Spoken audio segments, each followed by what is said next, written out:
Hey, good morning. I know that most of you are here to learn about how communications technologies can fit into your development workflow.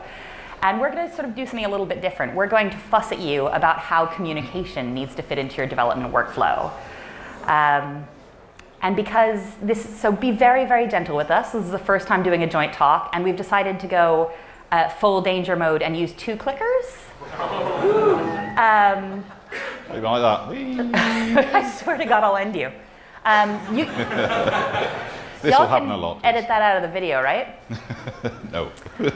And because we like each other very much and get along, we're going to introduce each other, which won't possibly end badly.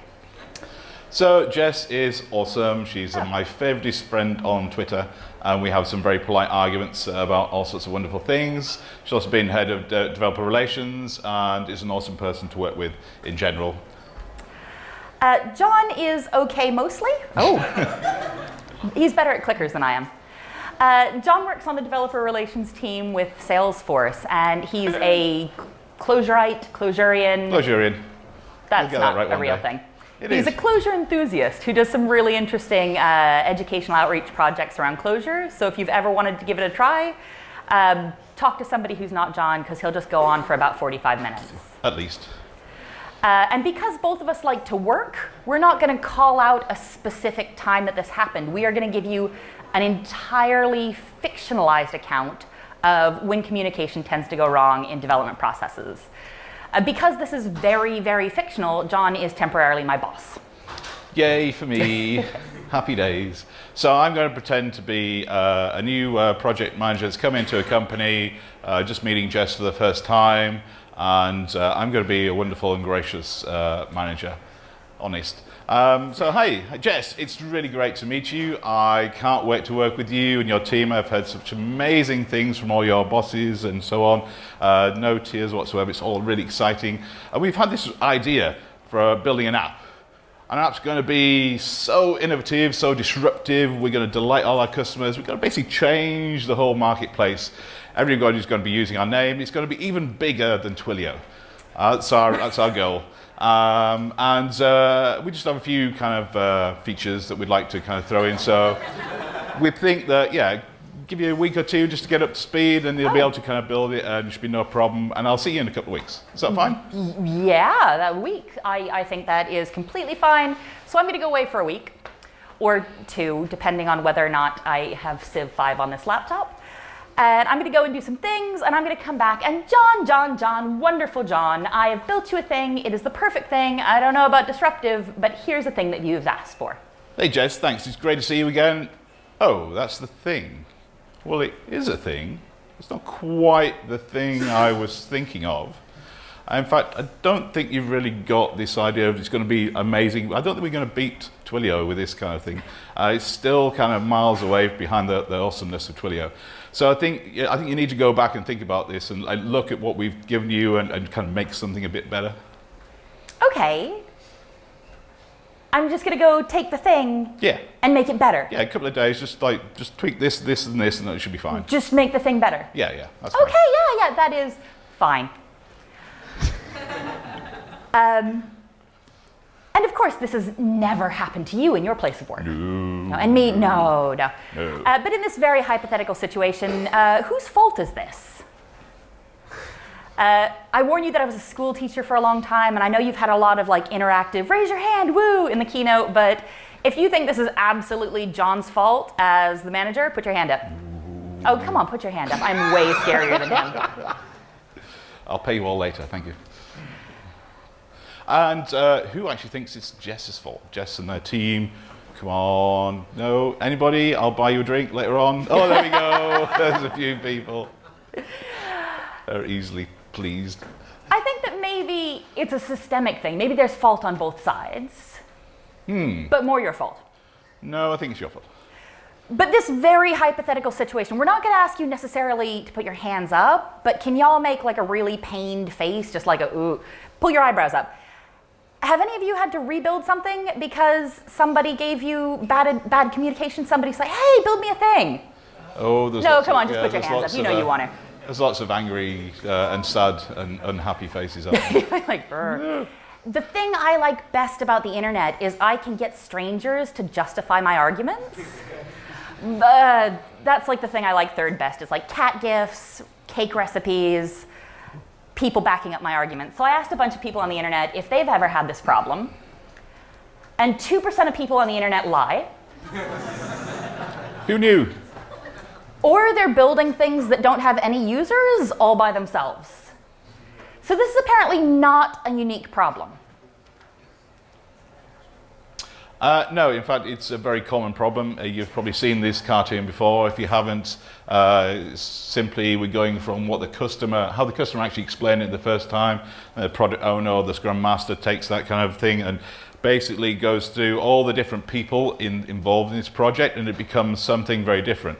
It's like the telephone game. It's the imagination of what you're actually going to build from when somebody said the first thing to start with to when you actually build it and what you actually deliver just evolves completely differently over time.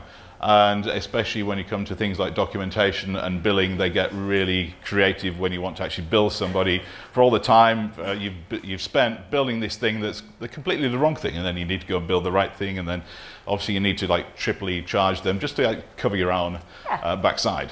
To account for all the documentarians that worked on it. Yeah, exactly, yes. And the complete lack of support that you're actually going to get from this for free.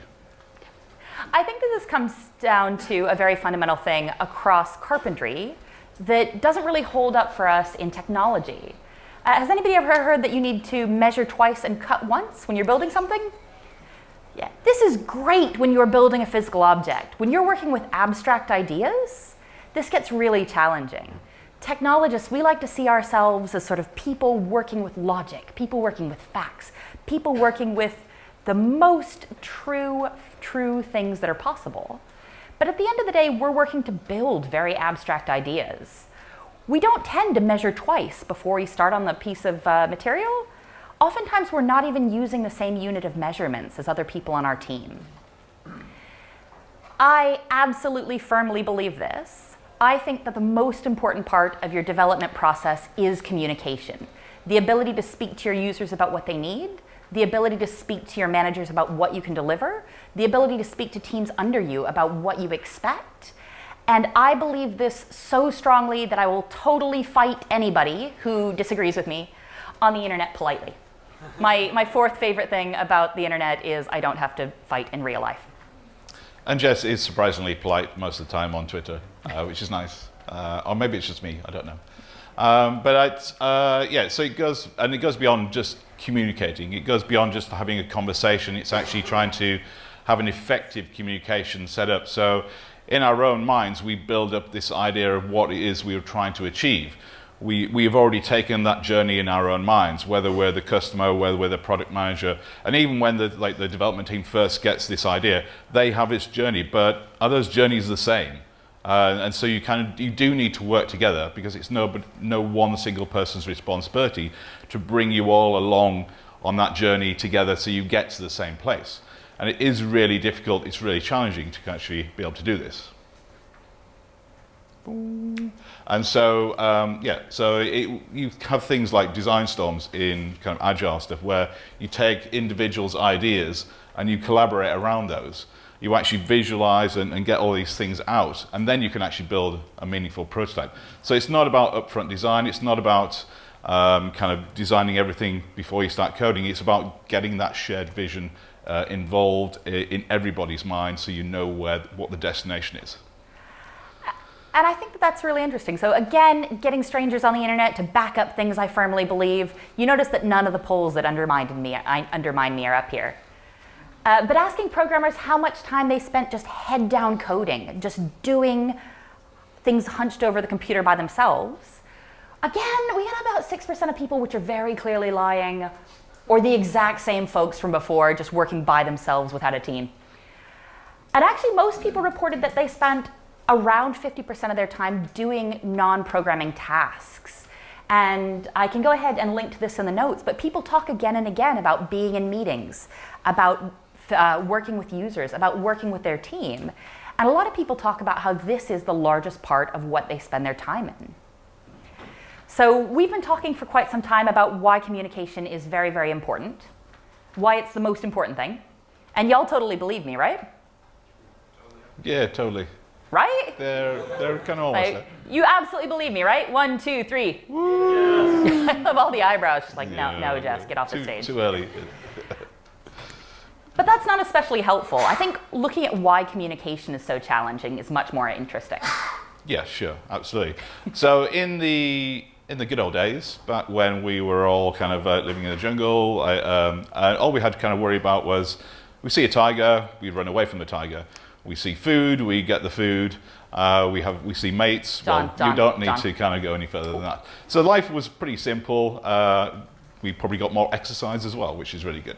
But when we're doing software development, then life is a little bit more complex. This is kind of what's happening in our brains when we're doing software.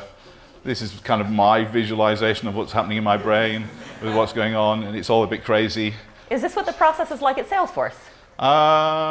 I think it's a process everywhere. I think, and once you actually start getting into coding as well, and especially when somebody comes along and wants to change something, and then something else comes along, and then somebody comes along and eats all your meat there. I like that one because they all eat the bone and then off they go, and it's a little bit crazy. I could spend hours looking at this thing. I think we did spend far too long looking at this slide, but it is a lot. It is really complex, and so it is. When somebody comes up along and changes something, it's hard to kind of keep all this mental model in your brain all the time. And so it is very challenging. And our brains really haven't evolved to be able to kind of deal with this. And we're only using something like about 10% of our brains. So we've still got a long way to go. That is an absolutely true fact, because I don't want to fight you on stage. Excellent. I'm full of true facts. And then we've got, and it leads to situations where we're asked to build things, and we don't know how long something's going to take. Because the only time we actually know how long something's going to take is if we've already built it. But if we've already built it, why are we building it again? Unless we're a consultant and we're just selling the same thing over and over again, which is one way to make money. But it's not how most people work. So most people, we get some new requirements, we have to build something, and then obviously we're asked, how long is it going to take? And we take the Scotty approach and say, it's going to be like 8 weeks. And some of us think, well, we'll say 8 weeks, we think it's going to be 4 weeks, and then if it's going to take a bit longer, there will be miracle workers because we'll deliver early and everybody will be amazed with us. But then we get people like Captain Kirk who twig onto this, and they know that we're kind of overestimating things, and they say, well, we say 8 weeks, and they say, okay, can you have it in 2 weeks? Well, okay, it's going to be difficult, but all right, we'll do it. And then you have like a kind of discussion initially about how long something's going to take, but you're really kind of setting up for a fall, because if the engineers, the people building this thing, don't overestimate how long it's going to take, then the managers are expecting something to be delivered a lot sooner than what they're saying. And engineers tend to be a lot more optimistic about what they can do and how quickly they can do it as well.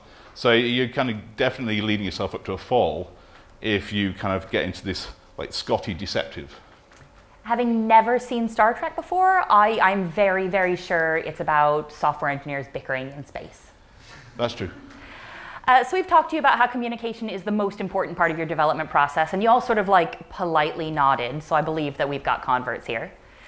We've talked about why this is complicated in software environments and how trusts and expectations can impact that. But let's look at ways we can actually make this better. Possibly, maybe, hopefully.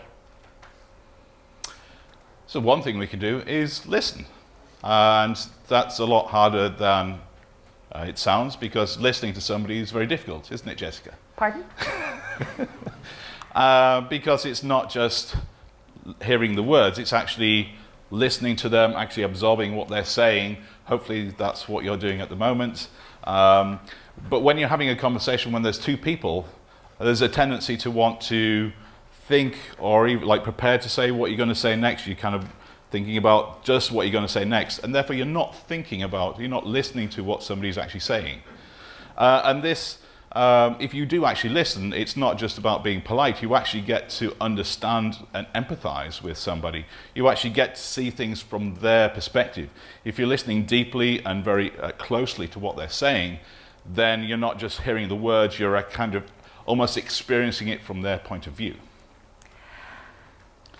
And you can take this to kind of the group kind of aspect as well. So you get a wider group, you use tools like Kanban, Scrum boards. So this whole kind of agile process, but actually being able to visualize the work is a form of communication. It's a way to express what's actually going on. It's inviting collaboration. You put the work down that you're doing, you show what you're actually doing, and you can collaborate. You don't necessarily need to have like lots of meetings, lots of stand-ups. You can actually see at any particular time, any particular point in time, what's actually going on, and have a conversation about it. You can see if something gets blocked, everybody knows that this kind of task has been blocked.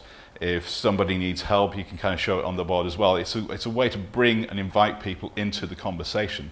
So it's another example of visually getting people into the conversation, listening to what you're actually saying.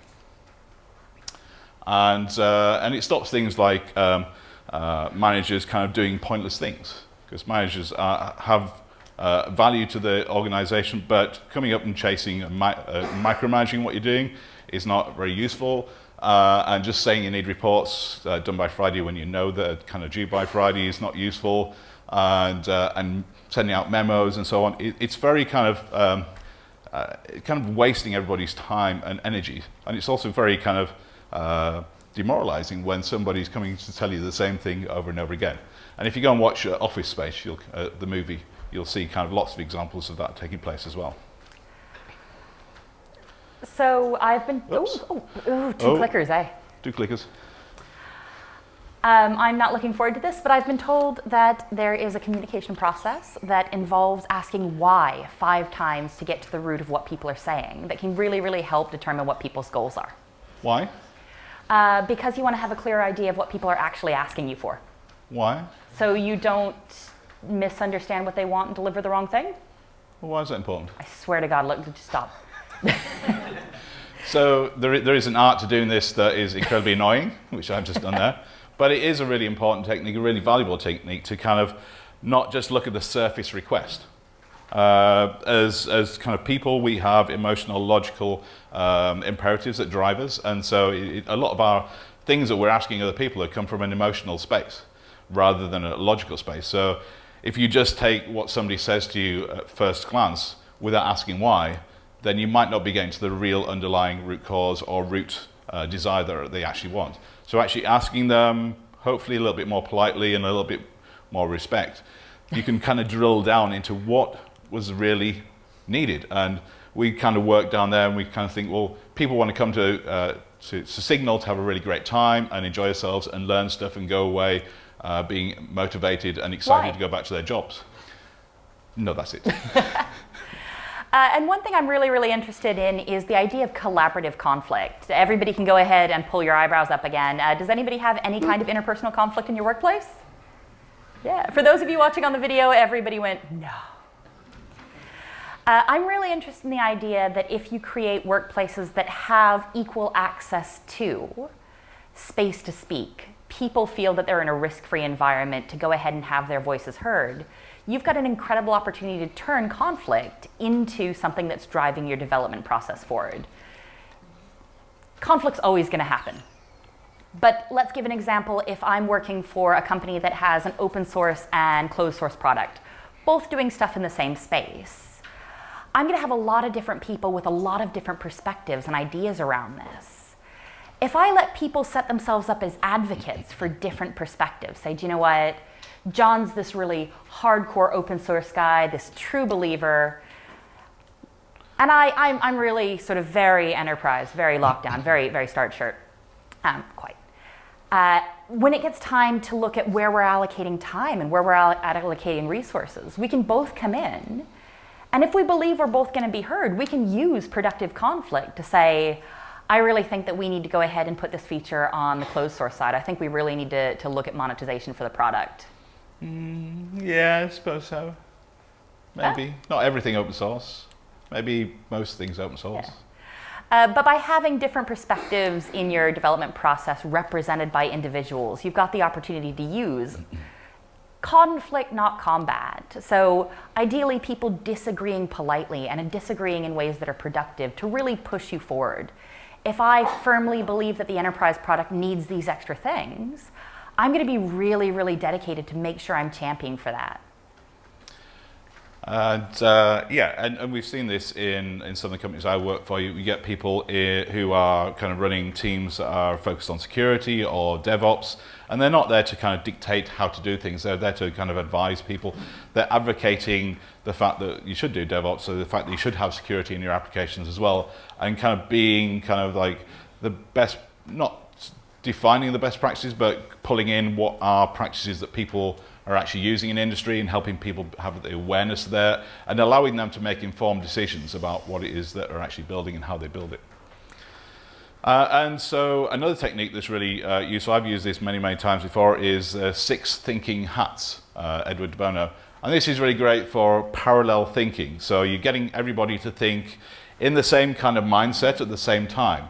So initially, some people, you start off like, you might think creatively, okay, what is it we want to build? Let's be creative, let's throw all the ideas out there that are interesting and exciting about this product, and we'll write them all down and do that. And we won't be negative, we won't kind of start seeing like what the cautions, we won't start worrying about whether any of this is feasible, because we can come to that later when we choose the black hat. Then we can kind of critically analyze things when we've got all the creativeness and the information out as well. So it allows people to have positive conversations rather than arguments, because arguments tend not to be that productive. So it's a really nice technique to do that. And these things work absolutely great. These are really, really great ways to get things done, so long as the communication difficulties are between multiple different people. But what happens when the communication problems are internal? What happens when it's you standing in the way of you doing a great job communicating? This is a good point. So you need to be in the right kind of frame of mind to be able to communicate. If somebody's angry, there's no point getting angry yourself. It just exacerbates the problem. And so you have to kind of help people be in that right space to communicate and communicate positively. So if you're dealing with an angry person, a person who's in a bad space, then you need to make some kind of connection. Even if you completely disagree with them on the points, then even if they completely disagree that closure is the one-two language, you still need to kind of make some kind of connection to them, something that makes them feel a little bit more like you're an ally rather than a foe. And then you can slowly kind of bring them back into the conversation that way. And at some point, it's important to recognize that you're not infallible. I think a lot of times, because we work with logical processes, we see ourselves as logical people, and that would be great if our brains weren't a little bit broken. And our brains are a fascinating thing, and especially when you look into this area of confirmation bias. We kind of make all kind of assumptions. We've got stage 1 and stage 2 brains which make decisions at different paces. We like to make kind of snap decisions like, our UX is awesome, this feature is going to change the world, everything should be written in Elm, that sort of stuff. We kind of make these biases very, very quickly, and some of these are quite hard to actually break. And when you consider there's over 180 of these that we've been identified, you can see how complex the whole kind of the decision process is going in there. And we could do a whole talk on cognitive biases on there, but there's a really good does that. There's a really good Wikipedia article that kind of covers a whole bunch of stuff. I could read that for hours and hours. So very quickly, we're going to cover tooling. So I swear, because this talk is almost over, this is the last time I'm going to make you raise your hands. Who's using Slack? Way! Anybody still using IRC? Cool, I've got questions for y'all later. Who here is using Trello? Amazing! That is absolutely great. And the great thing about tools in development processes is I absolutely do not care what you're using. It does not matter. If you're using Slack and it works for you, that's great. If you're using IRC and it works for you, that's great. The only thing that you need in tools is you need everyone involved to have equal access to that tooling. And those people need to have some level of motivation to engage with the tool. I am cheerfully tool agnostic. I think at the end of the day, what you need out of tooling is something that supports a culture of open communication. Although, come on, IRC, really? So we've talked a lot about some of the challenges and some of the things to do about those challenges as well. And there's a whole kind of area of kind of things you can do there. But building a better communication is about establishing a really strong culture within your organization. And as you build these things up, it's about kind of defining what they are, making sure everybody kind of understands why they're there, what they are, what the details of them are, and sharing it with throughout your organization, and even sharing it in the outside world as well. So I mean, at Salesforce, we have this HANA culture, and we share it with everybody. We actually even gamify it to encourage people to go and like play around with it and kind of learn what our values are as well. You all have been wonderfully patient, and thank you very much for taking the time out of your conference to come and see us. Thank you.